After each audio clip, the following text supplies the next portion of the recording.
I don't care what you offer for a house, right? It's dependent upon the appraisal, and that's what you're going to get for it.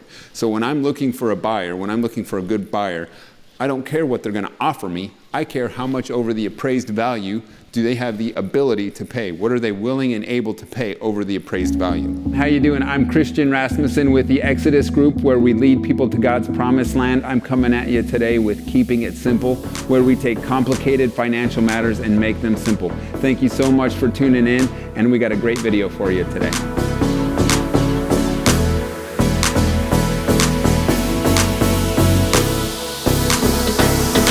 I want to talk to you guys a little bit about the market and what's going on, because we're in a hot seller's market, and I want to let you know what it means for you in case you're thinking about selling. And I'm going to use Franklin, Tennessee as an example. As of March of 2021, there are 89 homes for sale in Franklin, Tennessee. Now last year, 2,396 homes sold in Franklin.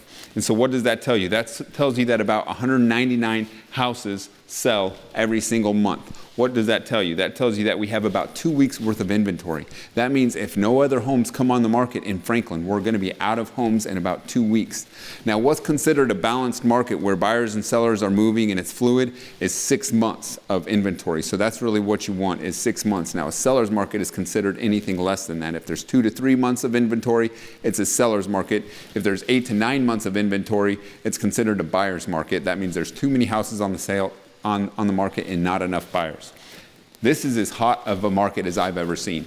There's only 89 homes on the market, and so what that tells you is right now we're getting multiple offers on homes, and it's driving the prices up. So when you get in a hot seller's market like this, the prices of homes go up, and it's skyrocketed in just the last couple of months. All of this is called the absorption rate. So what does that tell you? If you've ever thought about selling your house and moving somewhere else, now is a great time to do this in the area. One thing you want to take into consideration is if you're going to stay in the area, you can sell your house for super high, but also when you buy, you're going to buy super high, right?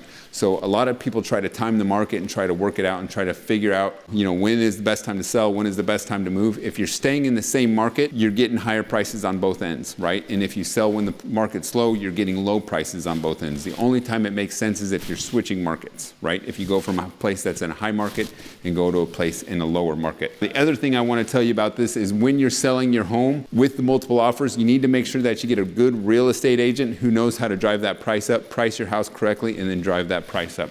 What that does is it creates a frenzy around your house, and then you can get those higher prices up. One issue that we've ran into recently is a lot of low appraisals. So the prices are getting drawn up so much that the appraisals haven't caught up to it. Because what an appraiser does is he takes homes that look similar in the same area, and he takes those and he compares those to what they sold at and says that's what the home is worth, and that's all a bank will loan you on it. So right now, I don't care what you offer for a house, right? It's dependent upon the appraisal, and that's what you're going to get for it. So when I'm looking for a buyer, when I'm looking for a good buyer, I don't care what they're going to offer me. I care how much over the appraised value do they have the ability to pay. What are they willing and able to pay over the appraised value? Let me give you guys a quick example of this. Let's say you have a house that's worth $500,000. We've done our market analysis. We've seen other homes in the area. We know this home is worth $500,000, and we're going to list it at $500,000. Let's say we get an offer on that house for $600,000. That's contingent on the appraisal. They're getting a loan on it, and it's contingent on the appraisal. When the appraisal comes in at $500,000, because we've already done our market analysis on that, we're only going to sell the house for $500,000. We're not going to get the $600,000 that we're under contract for. I can offer you $1 million on the house, knowing that the appraisal is going to come in low. It doesn't matter, because that's all you're going to pay for the house.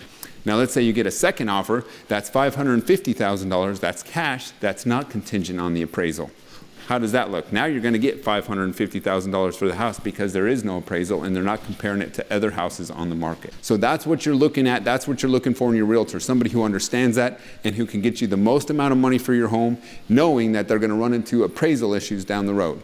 If you have any questions about that or you need to dive into what your home is worth, give me a call anytime, 615-423-7718. Again, this is talking about the absorption rate, appraisals, all kinds of stuff that we can discuss about your home. Give me a call anytime, 615-423-7718. Thanks.